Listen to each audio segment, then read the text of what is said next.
The spotlight on Metropolis Healthcare. We've got joining in Ameera Shah. She's the promoter and managing director on the show. Good to have you on board. Thanks so much for taking time out. Ameera, let's understand first up what the outlook is in terms for the overall industry as a whole, in terms of your pricing trends. How is the situation?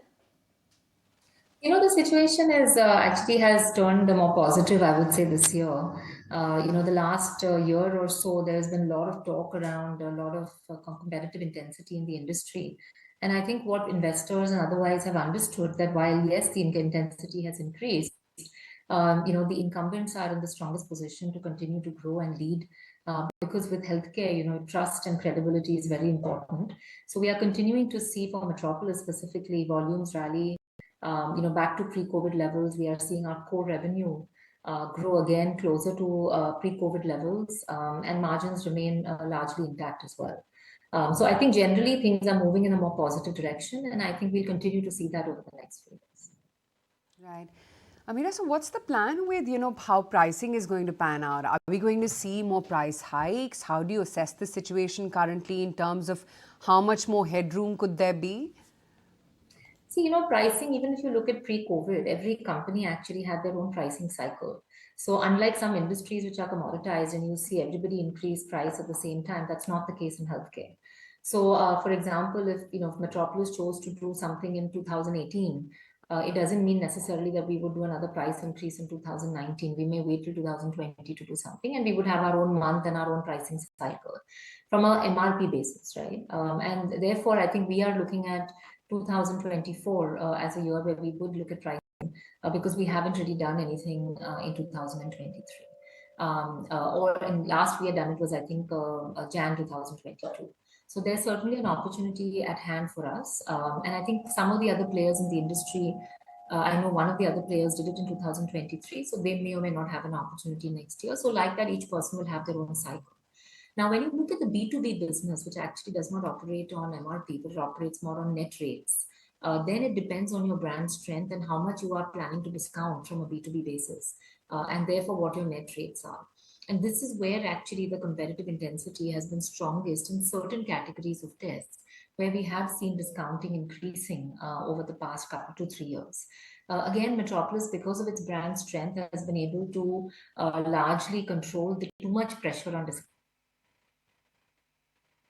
And while it has increased, it has not run away from us, and we've been able to keep it largely under control. What is the outlook in terms of expansion plans, particularly for the high-tech labs? Are the margins there better than the average that the company clocks in otherwise? And is there more expansion? Is this sort of a trend that you'll veer toward? Absolutely. So, we acquired High-Tech in October 2021. And so we've just about completed 2 years now. And we've certainly seen the second year play out much more favorably in terms of growth. When we acquired it, they had about 40 centers. We're already at about 64 centers and growing. And we believe that there continues to be a runway for growth here. So we'll keep expanding our geographical presence and access not only in Chennai, but across Tamil Nadu. And continue to get new customers into the door. So I think that's actually working well. Margin wise as well, High-Tech is on similar kind of margins from a B2C perspective as you consider with Metropolis. Overall, the margins are higher because they have a higher contribution of B2C compared to Metropolis as a whole, where we have about 53% contribution to B2C, and High-Tech has almost about 70 to 75% contribution B2C. So there's a slight difference in margin because of that, but otherwise generally it's on trend. You had also said that the company will be eagerly looking at acquisitions to expand, to strengthen the presence. Can you put some, perspective to that? Which area are you looking at? Which area would you like to expand in? Are you in talks with any players? Do you have a timeline in mind as of now?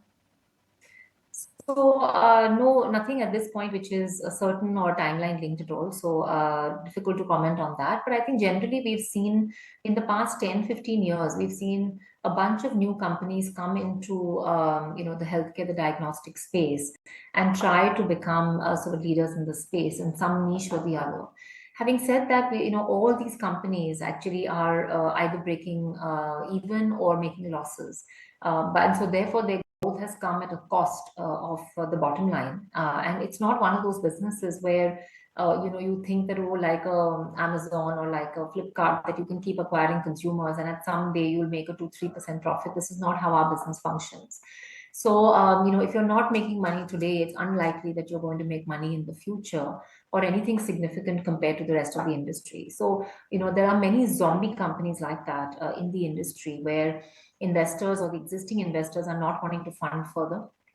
Their growth is not significantly higher than ours, and they don't make money. So there are opportunities on the table, but the important thing is the quality of unit economics, the quality of business, the price at which they're selling. So we look at all of these things and see if there's anything that actually makes sense for us to acquire, because frankly the organic piece is growing well for us, and if we're going to deploy capital, then it obviously needs to give us a fair return for us to be able to do that. Let's close in with your growth plans when it comes to the international business too. I mean, do you see the contribution there going up from the current 6%? So, I think the international piece is again growing well, like the India piece organically, a little bit faster than the India piece. And I think we'll continue to see it in the single digits for now. We're not expecting it to move from 6% to 20% overnight. We don't want it also to go in that direction. The international business has lots of advantages, but there are also forex challenges when it comes to markets. With the global uncertainty, definitely forex is a bigger challenge than everywhere. Than nothing in your control. So I think at this point, keeping it single digit is where we are headed. But the business is doing well, very similar to India in terms of the quality of business, the strength of the business, the strength of the brand, and the unit economics. All right, good to have you on board. Thank you so much, Ameera, for joining in and giving us a sense about the business, your expansion plans, as well as growth outlook down the line.